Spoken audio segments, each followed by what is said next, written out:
तो hello friends, destination IAS के YouTube platform पे आपका फिर से स्वागत है।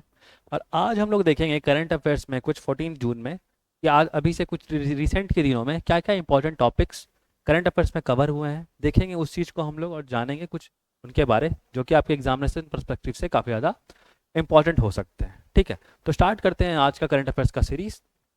देखो, सबसे पहले हम लोग बात करेंगे 17th इंस्टॉलमेंट ऑफ पीएम किसान। अभी आप लोग को पता होगा पीएम मोदी की जो नई सरकार बनी है, तो अभी अगर शुरुआत उन्होंने जो किया है, सबसे पहले कौन से प्रोग्राम को उन्होंने लॉन्च किया है, या फिर बोल सकते हो कि 17th इंस्टॉलमेंट उसका लॉन्च किया है, डेट इज पीएम किसान, प्रधानमंत्री किसान सम्मान निधि योजना।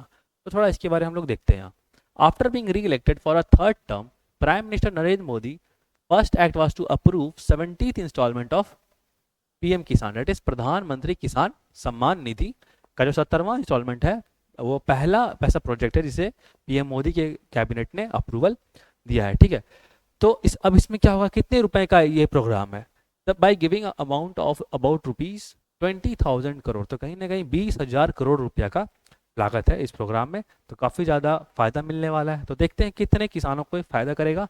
तो लगभग 9.3 करोड़ फार्मर्स जो है डायरेक्टली उनके बैंक अकाउंट में पैसा दिया जाएगा। तो 9.3 करोड़ फार्मर्स लोग को ये हेल्प करने वाला है। ठीक है, ये जो पैकेज है आपका पीएम किसान के थ्रू। ठीक है, अगर हम बात करें कि पीएम किसान स्कीम क्या है, तो सबसे पहले आप फुल फॉर्म देख लो, प्रधानमंत्री किसान सम्मान निधि योजना। ठीक है, प्रधानमंत्री किसान सम्मान निधि योजना, इसके तहत हर साल जो है 6,000 रुपए, लगभग 6,000 रुपए हर साल किसानों के खाते में जमा करा जाता है, जिनको 3 इंस्टॉलमेंट में किया जाता है। कितने इंस्टॉलमेंट में किया जाता है?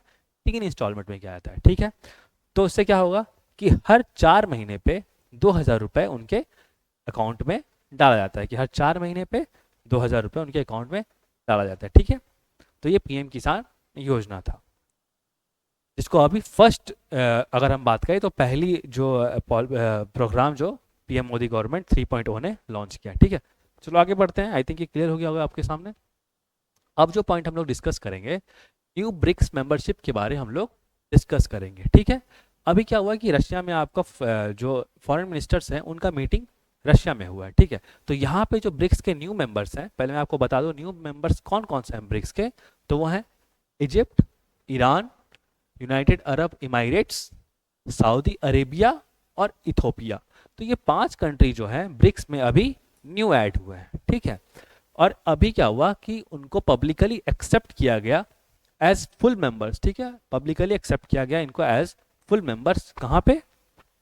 तो at BRICS foreign ministers meeting in Nizhny Novgorod Russia. ठीक है, तो जनरली आप याद रखो कि फॉरेन मिनिस्टर्स मीटिंग कहाँ हुआ?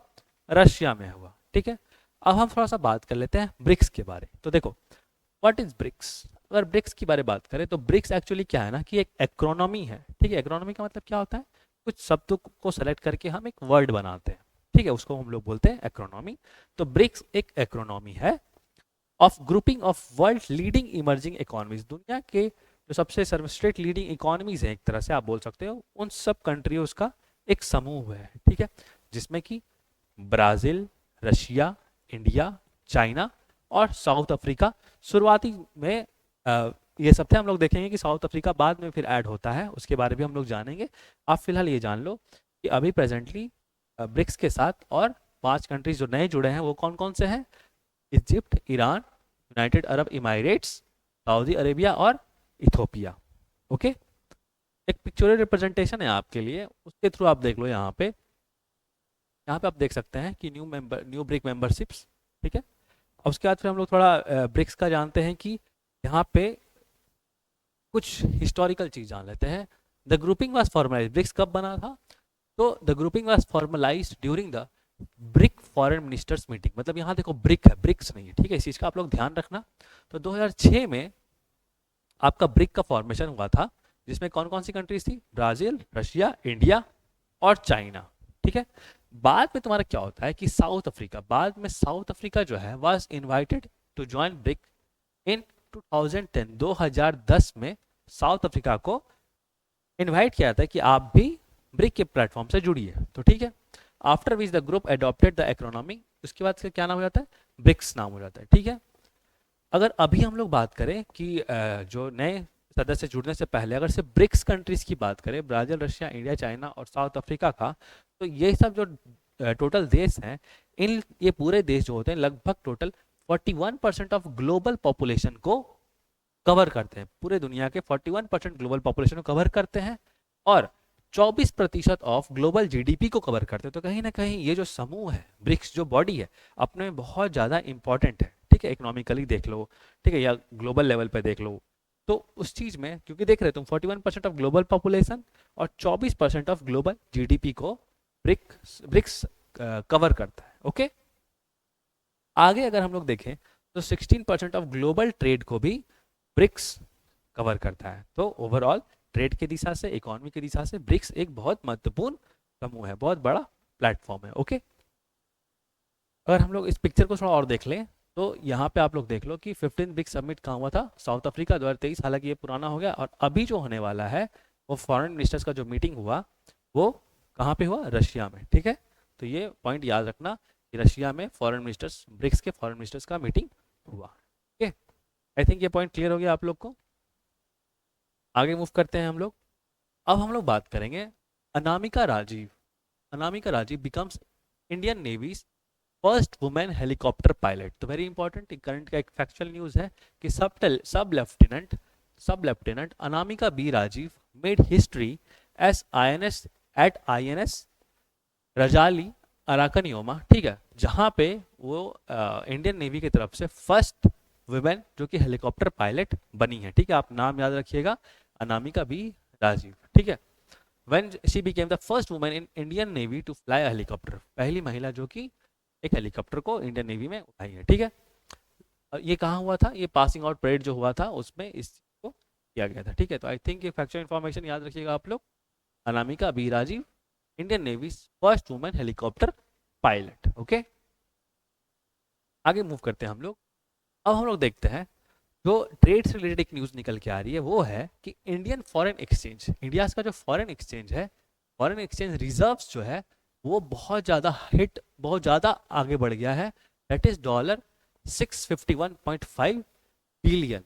तो इंडिया का जो फॉरेन एक्सचेंज रिजर्व्स है वो अभी तक सबसे बहुत ज़्यादा हो गया है, जो कि $651.5 बिलियन है। ठीक है, थोड़ा देखते हैं इस न्यूज़ के बारे। With $651.5 billion in foreign exchange reserves में 651.5 बिलियन होने के बाद कब हुआ ये, मई 31, 2024 को India had highest amount of foreign exchange reserve. तो अब हम लोग के पास highest amount of foreign exchange reserve हो गया है। तो बहुत इंपॉर्टेंट न्यूज़ है ये। Highest amount of foreign exchange reserves India के पास अभी फिलहाल है, वो कितना है, $651.5 बिलियन। ओके, तो अब ऐसा क्यों हुआ, क्योंकि हाल ही में भारत ने बहुत पॉजिटिव चेंजेस किया था, कुछ बदलाव किए थे, जिससे कि सुधार हुआ हमारे ट्रेड में, बाहर से रेमिटेंसेज आने में, फॉरेन इन्वेस्टमेंट्स में। ठीक है, और ये सब चीज़ क्या हुआ कि इंडिया को हेल्प किया है एक्सटर्नल इंडस्ट्री रीच का स्ट्रॉन्ग पॉइंट। तो कहीं ना कहीं हम लोग इंडिया का एक्सटर्नल रीच है, इंडस्ट्री रीच है, सबको बढ़ाए हैं, ट्रेड को अच्छा किए हैं, इन्वेस्टमेंट को इंक्रीज किए हैं, बाहर से रेमिटेंसेज भी आया है। इस कारण से क्या हुआ है कि हमारा जो भी अभी फॉरेन एक्सचेंज रिजर्व्स है सबसे हाईएस्ट पोजीशन पे इस समय। ओके, ध्यान रखना इस चीज़ का। आगे मूव करते हैं। तो अब कुछ करंट अफेयर्स के पॉइंट आपके लिए सवालों के फॉर्म में, ताकि आपको कुछ फैक्चुअल इंफॉर्मेशन डायरेक्ट पता चले। ओके, तो पहला क्वेश्चन आपके सामने ये है, recently where was Shangri-La dialogue और the Asian security summit held. आपके ऑप्शन है A Singapore, B Mexico, C Vietnam या डी इजिप्ट। शंग्रीला डायलॉग की अगर हम बात करें तो अभी ये हाल में सिंगापुर में हुआ था। ठीक है, ध्यान रखना आप इस बात का, सिंगापुर में हुआ था। थोड़ा इसके बारे में हम लोग पढ़ लेते हैं। 21st सांग्रीला डायलॉग, इसमें सांग्रीला डायलॉग जो सम्मेलन था वो Asia Pacific premier defence summit है। क्या है, एशिया और पैसिफिक का समझ लो एक डिफेंस समिट है। डिफेंस समिट मतलब कि बोल सकते हो कि सिक्योरिटी के मुद्दे से काफ़ी ज़्यादा इंपॉर्टेंट प्लेटफॉर्म है सांग्रीला डायलॉग। ठीक है, कंक्लूडेड ऑन 2 जून 2024 को हुआ ये सांग्रीला डायलॉग। कहाँ पे हुआ, इन सिंगापुर। ठीक है, सिंगापुर में सांग्रीला होटल, जहाँ पे 31 मई से 2 जून तक इस चीज़ को किया गया। दुनिया भर के डेलीगेट्स यहाँ पे जुड़े थे एशिया और पैसिफिक के मुद्दे पे बात करने के लिए। ठीक है, तो 100 डेलीगेट्स गैदर्ड यहाँ पे, मतलब गैदर्ड ओवर 100 डेलीगेट्स, ठीक है। ऑर्गेनाइज्ड कौन करता है Shangri-La Dialogue? Organized by International Institute for Strategic Studies. और ऑर्गेनाइज करता है सांग्रीला डायलॉग को? International Institute for Strategic Studies, ठीक है। एंड द सिंगापुर गवर्नमेंट, उसके साथ कौन साथ में शामिल थी? सिंगापुर गवर्नमेंट, ठीक है। द समिट एड्रेसेस, मेनली क्या चीज को कंसर्न, क्या चीज के बारे है Shangri-La Dialogue? The summit addresses Asia Pacific security challenges. आप लोग को जैसा मैंने बताया कि एशिया और पैसिफिक में जो भी सिक्योरिटी चैलेंजेस है, सेफ्टी सिक्योरिटी हो गया, डिफेंस हो गया, इन सब चीज़ों को लेकर के सांग्रीला डायलॉग में चर्चा की जाती है। ओके, बैठक सांग्रीला होटल सिंगापुर में हुआ है। ओके, आगे अगर हम लोग बढ़े हैं तो अगली क्वेश्चन के बारे में बताइए आप लोग। What is ZSGS Z14.0? इस तरह का क्वेश्चन आप लोगों ने कहीं देखा हो तो ऐसा सीरीज वाले अगर आते हैं आपके पास क्वेश्चन में, तो आपको थोड़ा गेस करना होगा कि भाई ये क्या चीज़ है। आपके ऑप्शन है: A galaxy, B submarine, C aircraft, या एक इन्वेसिव प्लांट। देखो इसका जो सही उत्तर है वो गैलेक्सी है। अगर देखो इस तरह के सीरीज वाला के कुछ वर्ड्स रहेंगे, ZSGS Z14, ऐसा कुछ कुछ अगर सीरीज में टर्म्स रहे तो कहीं ना कहीं वो स्पेस से रिलेटेड चीजें हैं, ठीक है। स्पेस में क्या हो सकता है? गैलेक्सी हो सकता है, कोई स्टार हो सकता है, या एस्ट्रॉयड हो सकता है कभी कभी। तो इनके चांसेस थोड़ा बढ़ जाते हैं। तो अगर सीरीज में कुछ क्वेश्चन है तो ये गैलेक्सी, देखो अब ZSGS Z140 जो है, ये गैलेक्सी की खोज किसने? जेम्स वेब स्पेस टेलीस्कोप ने। किसने? जेम्स वेब स्पेस टेलीस्कोप, ठीक है। ये किसका है? ये नासा के द्वारा, नासा के साथ यूरोपियन स्पेस एजेंसी, ठीक है, यूरोपियन स्पेस एजेंसी, और यूरोपियन स्पेस एजेंसी के साथ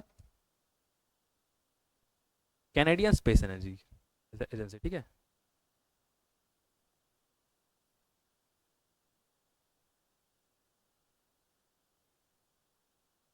तो कौन कौन जेम्स वेब टेलीस्कोप को बनाया? नासा, यूरोपियन स्पेस एजेंसी और कैनेडियन स्पेस एजेंसी, जो कि 2021 में लॉन्च किया गया था। और ये काफ़ी ज़्यादा हेल्प कर रहा है यूनिवर्स में अलग अलग इमेजेस भेज करके, कहीं ना कहीं यूनिवर्स को बहुत अच्छे से साइंटिस्ट लोग के सामने प्रेजेंट कर रहा है। समझ लो कि एक तरह से आई फॉर द यूनिवर्स की तरह ये हम लोग के लिए काम कर रहा है, ठीक है। तो गैलेक्सी, ओके, याद रखना इस चीज़। ओके, अगर आगे हम बात करें, next question, which space organization recently developed computational fluid dynamics software named प्रवाह? आपके ऑप्शन है: इसरो, जापान का space agency, European space agency, या CNS है। देखो इसका जो सही आंसर है वो इसरो है, ठीक है। तो इस अभी मैं आपको थोड़ा क्वेश्चन भी समझा देता हूँ, बहुत लोगों को क्वेश्चन क्लियर नहीं हुआ होगा अभी। तो क्वेश्चन क्या बोल रहा है? Which space organization recently develop computational fluid dynamic software. तो देखो एक तरह का फ्लूइड डायनामिक सॉफ्टवेयर है। फ्लूइड डायनामिक्स हम लोग किसको बोलते हैं? किसी का भी स्ट्रक्चर जो कि हवा या किसी फ्लूइड से रिलेटेड हो। जैसे तुम जान रहे होगे कि कोई भी स्पेस क्राफ्ट होता है या कोई भी रॉकेट होता है तो एक पर्टिकुलर शेप होता है रॉकेट का, है कि नहीं? रॉकेट का एक शेप होता है, समझ रहे हो? इस तरह से बूस्टर्स रहते हैं और इस तरह से प्रपल्शन के लिए होता है, ठीक है। या फिर अगर तुम देखोगे कोई भी व्हीकल होता है, ठीक है, एरोप्लेन हो गया या कुछ भी हो गया, तो उनका एक शेप होता है। तो ये शेप क्या होता है, मतलब ये शेप क्या किस लिए होता है? ताकि वो हवा से उनका जो फ्रिक्शन हो रहा है वो सही हो, घर्षण ज़्यादा ना हो। क्योंकि अगर हवा के डायनामिक्स को नहीं ये समझ पाएगा, एरोडायनामिक्स अगर नहीं होगा, तो उससे क्या होगा? फ्रिक्शन से हो सकता है कि आग भी लग सकता है उस पर्टिकुलर चीज़ में, समझ रहे हो ना? तो ये मेनली तुम्हारा जो प्रवाह है एक कंप्यूटेशनल फ्लूइड डायनामिक सॉफ्टवेयर है, जो कि जिससे आप कैलकुलेट कर सकते हो कि हमारा जो भी स्पेस लॉन्च बना, जैसे कि ये क्या है, मान लो कि ये स्पेसशिप है, ठीक है। तो ये स्पेसशिप एटमॉस्फेयर से निकल के स्पेस में जाते समय इसमें कितना फ्रिक्शन होगा, ठीक है। अगर ये रॉकेट है तो ये रॉकेट का शेप कैसा हो, ठीक है, रॉकेट का शेप कैसा हो, ठीक है, जिससे कि इसको बहुत कम से कम फ्रिक्शन हो इसके सरफेस का हवा से, ठीक है। तो उससे क्या होगा? इसकी जो सरफेस है बर्न आउट नहीं करेंगे, तो क्या होगा? फ्रिक्शन से हो सकता है जल भी जाए, ठीक है, जो कि कोलंबिया में हुआ था, आप याद करो, इसमें कल्पना चावला शहीद हो गई थी। ओके, स्पेसशिप, तो इसका ऐसा शेप हो ताकि वो एरोडायनामिक्स हो, ठीक है। तो इसी चीज के लिए ये सॉफ्टवेयर है, कौन सा प्रवाह, जिससे हम कैलकुलेट कर सकते हैं, हम देख सकते हैं कि हमारा जो रॉकेट बना है या जो हमारा जो स्पेसशिप बना है उसका शेप सही है या नहीं है। ठीक है, तो इसको रिसेंटली किसने बनाया है, इंडियन स्पेस रिसर्च ऑर्गेनाइजेशन ने, इसरो ने बनाया है। ठीक है, थोड़ा इस बारे में हम लोग पढ़ लेते हैं। तो Indian Space Research Organization, ISRO developed Pravah, a computational fluid dynamic, ठीक, कंप्यूटेशनल फ्लूइड डायनामिक्स, जिससे हम कैलकुलेट कर सकते हैं किसी भी चीज़ का कि वो जब चलेगा, बहुत तेज से जो चीज़ चलता है तो हवा से उसका क्या असर पड़ रहा है उस चीज़ पे। ठीक है, कहाँ बनाया गया है इसको, तो विक्रम साराभाई स्पेस सेंटर पे बनाया गया। ठीक है, ओवरऑल अगर हम इसका फुल फॉर्म देखेंगे तो वो तुम्हारा निकल के आ जाएगा, एरोस्पेस व्हीकल, पैरेलल पे आ जाओ, parallel RANS solver for aerospace vehicle aero thermodynamics analysis. I think formula थोड़ा फुल फॉर्म थोड़ा कॉम्प्लेक्स हो रहा है, उस चीज़ के लिए परेशान नहीं होना है आपको। आपको सिंपल ये चीज़ याद रखना है कि प्रवाह क्या है, प्रवाह एक तरह का कंप्यूटेशनल फ्लूइड डायनामिक्स सॉफ्टवेयर है। ऐसा मतलब कि फ्लूइड डायनामिक्स को जिससे हम कैलकुलेट कर पाएँ किसी चीज़, कोई बहुत फास्ट मूव करता है कोई चीज़, जैसे कि रॉकेट हो गया या स्पेसशिप हो गया, तो उसका हवा पे क्या असर पड़ेगा या हवा से उस पर क्या असर पड़ेगा। ओके, तो इससे क्या होगा कि हम लोग समझ पाएंगे कि भाई किस तरह का हम लोग को, जो भी हम लोग स्पेसशिप बना रहे हैं, कि उसका कैसा शेप होना चाहिए, कैसा स्ट्रक्चर होना चाहिए। ठीक है, और इस चीज़ को हम लोग प्रवाह सॉफ्टवेयर को, गगनयान मिशन जो कि आपको पता है कहीं ना कहीं ह्यूमनॉइड रोबोट जाएगा, फिर उसके बाद कुछ एस्ट्रोनॉट्स जाने वाले हैं इंडिया की तरफ से स्पेस में। ठीक है, तो इसके लिए भी ह्यूमन रिलेटेड जो भी लॉन्च होगा, लॉन्च व्हीकल्स हो क्या होगा, इसके थ्रू एनालाइज हम लोग पहले कर सकते हैं कि ऐसा ना हो कि इमरजेंसी में कहीं किसी तरह घर्षण के कारण, किसी तरह फ्रिक्शन के कारण स्पेसशिप या रॉकेट में कहीं ना कहीं कुछ प्रॉब्लम आ जाए। ओके, आई थिंक ये पॉइंट क्लियर हो गया। आगे जो क्वेश्चन है आपके सामने, आपको बताना है which organisation recently released report title state and trends of carbon pricing 2024। State and trends of carbon pricing 2024 कौन सी बॉडी ने ये रिपोर्ट निकालती है। तो आपके ऑप्शंस है यूनाइटेड नेशन एनवायरमेंट प्रोग्राम, या फिर United Nation Development Programme, World Bank, या फिर इंटरनेशनल मॉनेटरी फंड। ठीक है, आई एम, बताओ आंसर बताओ इस चीज़ का। देखो इसका जो सही आंसर है वो वर्ल्ड बैंक है। ठीक है, तो ये वर्ल्ड बैंक ने तुम्हारा state of trends carbon pricing 2024 निकाला है। अगर हम इसको समझना चाहें कि कार्बन प्राइसिंग क्या होता है, तो आपको पहले मैंने डील किया है इस चीज़ को, कार्बन क्रेडिट या कार्बन मार्केट में। ठीक है, तो कार्बन क्रेडिट एक्चुअली क्या होता है कि कार्बन एमिशन अगर कोई देश कर रहा है तो उसके बदले उसको उसका कंपनसेशन देना पड़ता है। ठीक है, अगर वो एक्स्ट्रा कार्बन एमिट कर रहा है किसी भी कार्य से, तो उसके लिए उसको एक्स्ट्रा कंपनसेशन देना पड़ेगा, उसी को हम लोग बोलते हैं एक तरह से कार्बन प्राइसिंग। ठीक है, उस कार्बन प्रोडक्शन के कारण, एनवायरमेंट पोल्यूशन के कारण उसको कहीं ना कहीं उसके बदले पे करना पड़ेगा किसी और देश में जहाँ पे कार्बन को एब्जॉर्ब किया जा सकता है। ठीक है, पेड़ लगा करके या फिर कुछ ऐसा प्रोजेक्ट करके जो कि एनवायरनमेंट के लिए फ्रेंडली हो। ओके, तो इसका जो रिपोर्ट है अभी वर्ल्ड बैंक ने निकाला है। रिपोर्ट का नाम एक बार देख लीजिए, state and trends of carbon pricing 2024। Okay, आगे अगर हम मूव करें इसके बाद थोड़ा जान लेते हैं। The world bank state of trends, world bank state of trends carbon pricing 2024 report highlights carbon pricing revenue. तो इससे क्या हुआ कि कार्बन प्राइसिंग का जो रेवेन्यू हुआ, थोड़ा कार्बन कार्बन प्राइसिंग में आप लोग को थोड़ा बता दूं यहाँ पे। देखो मान लो कोई कंट्री है ए, ठीक है, और इसको अगर 100 यूनिट ही ये एमिशन कर सकता है, ठीक है, लेकिन ये कितना कर रहा है, 200 यूनिट, 200 यूनिट एमिशन कर। ठीक है, अगर हम लोग एमिशन की बात करें तो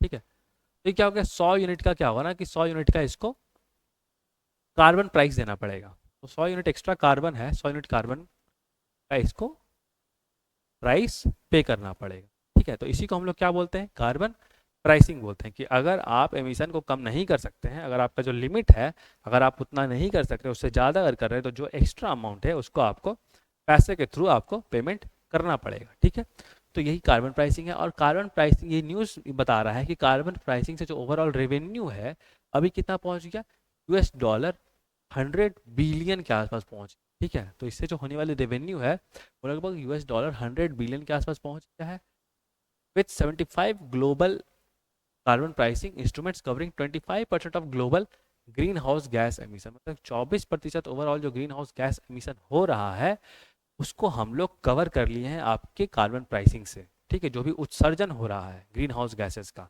तो इससे क्या होगा, कहीं ना कहीं ग्रीन हाउस गैसेस का उत्सर्जन में कमी आएगी, जिससे क्लाइमेट चेंज में असर होगा। ठीक है, क्लाइमेट चेंज थोड़ा सा हम लोग चाहिए कि क्लाइमेट चेंज कम हो, बहुत तेजी से क्लाइमेट चेंज हो रहा है, तो उसको कम करने के लिए हम लोग क्या कर रहे हैं कि जो भी कंट्रीज बहुत ज़्यादा ग्रीन हाउस गैसेस एमिट करते हैं, तो हम लोग उसमें पैसा का पेनल्टी लगा के या वो लोग कार्बन प्राइसिंग लगा करके कोशिश करते हैं कि वो लोग अपना एमिशंस को कम करें, ग्रीन हाउस गैसेस का एमिशंस को कम करें। ठीक है, यही मेन काम है आपका कार्बन प्राइसिंग से लेकर के। और अगर कम नहीं कर पाते हैं वो लोग, तो जितना एक्स्ट्रा कर रहे हैं उसके लिए वो लोग पैसा देंगे। तो अभी जो इसके कारण जो फंड आया है या फिर जो पैसा मिला ओवरऑल, आप बोल सकते हैं रेवेन्यू जो है USD 100 बिलियन। ओके, तो ये आज का कुछ शॉर्ट एंड क्रिप्स टॉपिक्स था। ठीक है, आई थिंक आपको समझ में आया हो, और अगर आपको अच्छा लगा तो काइंडली वीडियो को लाइक करें और डेस्टिनेशन आईएएस के चैनल से ज़रूर जुड़ें और अपने 70th बीपीएससी प्रिपरेशन के लिए और अच्छे से तैयारी करें। मिलते हैं नेक्स्ट वीडियो में, तब तक के लिए थैंक यू सो मच।